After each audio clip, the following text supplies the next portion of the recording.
আহি পাই গ'লো কাজিৰঙা নেশ্যনেল পাৰ্ক। এয়া Kaziranga, welcome to Kaziranga national park. গৈ আছোঁ কাজিৰঙাৰ অৰ্কিড উদ্যান চাবলৈ, আৰু অৰ্কিড উদ্যান চাম বুলি আহিছোঁ কাজিৰঙালৈ। সেয়েহে কাজিৰঙাৰ উদ্যানখন চাম বুলি আহিছোঁ। দেৰিও হৈছে, দেখাব পাৰোঁনে নাই শুনিছোঁ 5 বজাৰ লগে লগে উদ্যান বন্ধ হৈ পৰে।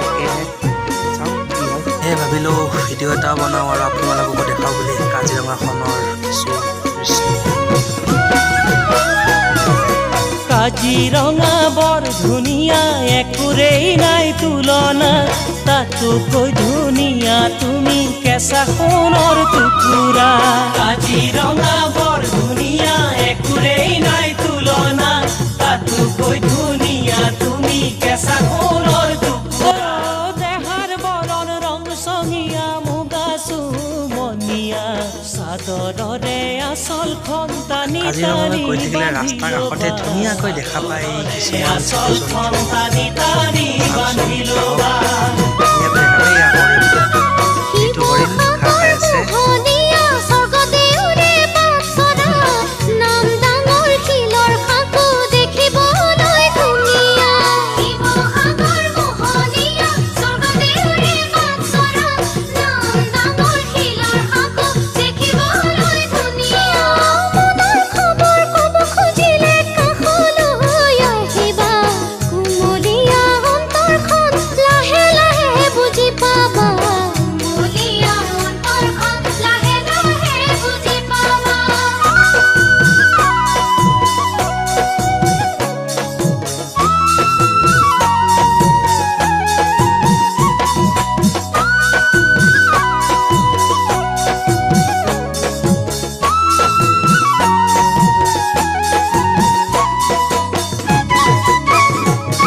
কাজিৰঙাৰ একা বেকা বাট।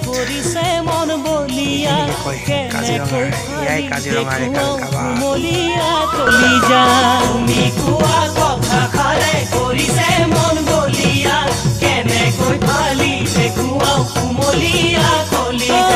তোমাক দেখা দিনাৰ পৰাই হলো মতলীয়া, তুমি এই মোৰ মৰম জান যুগে যুগে যুগমীয়া।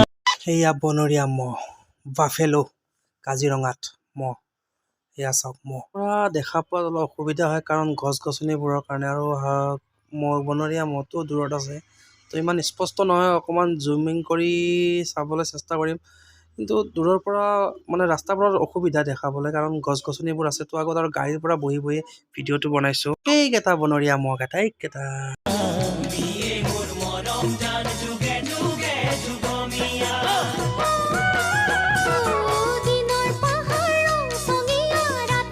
গড়,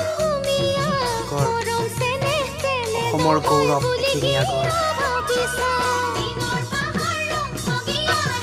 এইখিনিত ৰখিব পাৰি, ইয়াৰ পৰা ৰখি মানে গাড়ীবোৰ আহিলে এইখিনি ৰখে, ৰখি ইয়াৰ পৰাই মানে আপোনাৰ জবিনটো চাব পাৰি, মানে ইয়াত ধুনীয়াকৈ চাব পাৰি। সকলো মানুহ ইয়াতে ৰখে, গাড়ীৰে মানে গাড়ীবোৰ যায়, তেতিয়া মানে ইয়াত ৰখি কিনে চায়।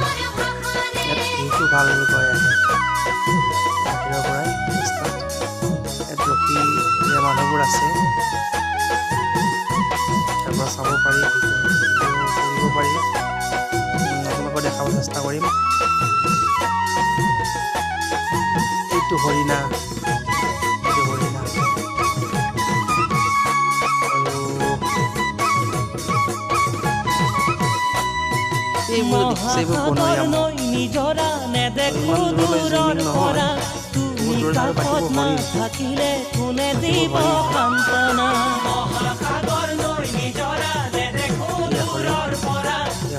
তাত যে এয়া বগা বগাবোৰ যে দেখিছে, এইবোৰ হৈছে হাঁহ, পানী হাঁহ, বনৰীয়া হাঁহ।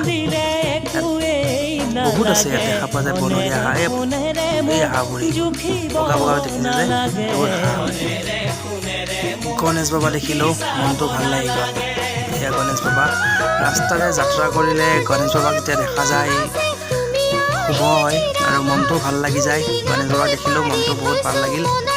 এই যে গণেশ বাবাক এটা দেখিছে, এই গণেশ বাবাৰ পিঠিত উঠিয়ে আপুনি গোটেই কাজিৰঙাখন ঘূৰিব পাৰিব। আহিব বাগিচা পাৰিব। আহি পালোহি হালধিবাৰী বুঢ়ীমাই মন্দিৰ। হালধিবাৰী বুঢ়ীমাই মন্দিৰ, ইয়াতে ৰখি সেৱা এটা লওঁ আৰু ভাত পানী খাই আহিছোঁ বাবে দূৰৰ পৰাই সেৱা এটা কৰোঁ। কাৰণ দেৰি বহুত পলমকৈ আহিছোঁ, কাৰণ আবেলি 4টামান বাজিছে আৰু 4টামান বাজিছে বাবে পলম হ'ল। দূৰৰ পৰাই সেৱা এটা লওঁ। ভাত পানী খাই অহাৰ বাবে বেয়া লাগে ওচৰত গৈ আঁঠু ল'বলৈ, সেয়েহে দূৰৰ পৰা সেৱা এটা লৈ মাক আশীৰ্বাদ বিচাৰোঁ। ইয়াতে ওচৰতে দোকান পোহাৰবোৰ আছে আৰু এই দোকানৰ পৰাই সকলো যাত্ৰীয়ে দৰ্শনাৰ্থীয়ে ফল মূল লৈ এই মাৰ মন্দিৰত, মাৰ চৰণত সেৱা জনায়। এইটোৱে হালধিবাৰী বুঢ়ীমাই মন্দিৰ।